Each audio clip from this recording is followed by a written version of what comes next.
Plastics in the ocean from Venice to Indonesia, I started researching how plastics get into the oceans. And they get into the oceans in multiple ways, through litter, wind blowing plastics into rivers and oceans, from shipping, which is certainly a problem with the discarded fishing nets.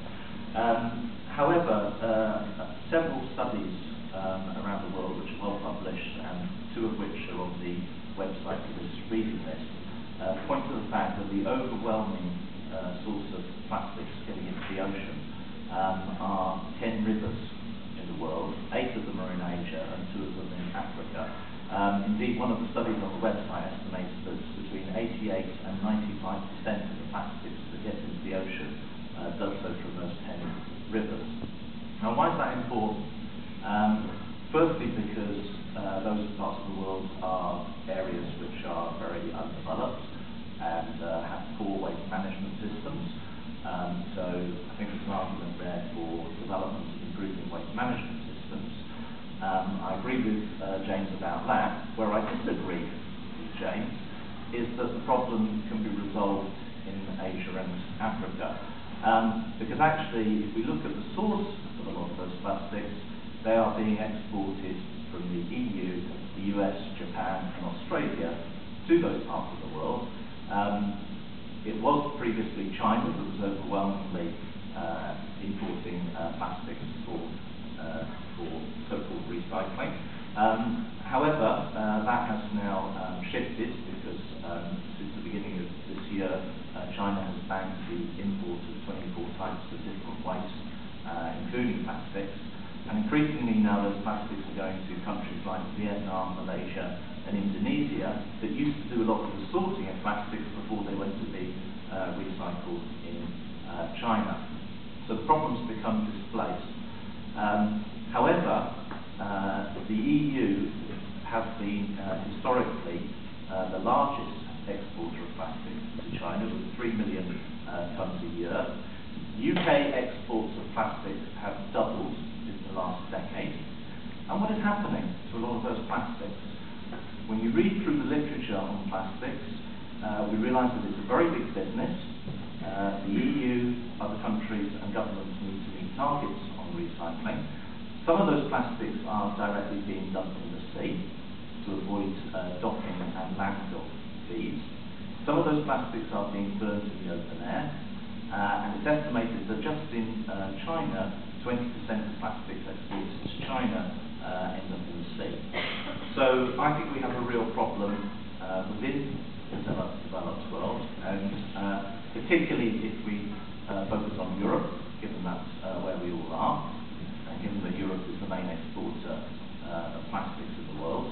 If we look at European policy, by 2030 all EU plastic packaging will have to be recycled or reused according to EU legislation. By 2030 only 10% of municipal waste will be able to go into landfill. That's all pushing further towards recycling, further towards the exporting of recycled plastics. The EU also, in its 2000 Waste Directive, placed restrictions on incinerating plastic. And I agree with Helen that we need radical solutions to the plastic problem.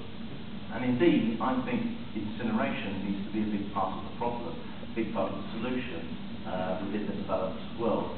There are 7 European countries which have very developed incineration facilities. Incineration incinerates everything. Okay? Unlike recycling plants, which don't recycle all the plastic they receive, including sewage sludge, which comes out of recycling plants and is a main contributor of plastics getting into the ocean. Incineration can also be used to capture heat and generate electricity. It contributes very, very little to greenhouse gases. The outcome of incineration is ash, very, very small amounts of ash, which can also be recycled and used in road building. So I think incineration within European and developed societies, instead of exporting more and more to societies where it ends up in the ocean, should be part of the solution. However, unfortunately, EU policy is pushing us in the opposite direction. James mentioned the practice of recycling. Can you just imagine, instead of those trucks coming 3 times a week to pick up those different bags, you put out 1 bag, 1 truck comes a week, and it's incinerated.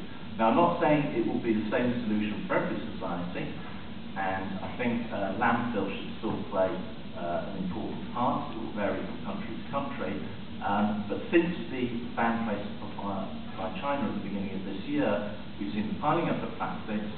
We're seeing countries like the Netherlands, which have very good incineration facilities, being overwhelmed by demands on incineration. So I would like to see incineration and landfill away from rivers and oceans as part of the solution. Okay, thank you very much. There's plenty of disagreement on the panel, and I'm sure they're itching to come back on each other's points, so I'm not going to let them just yet. I'm going to take a few points.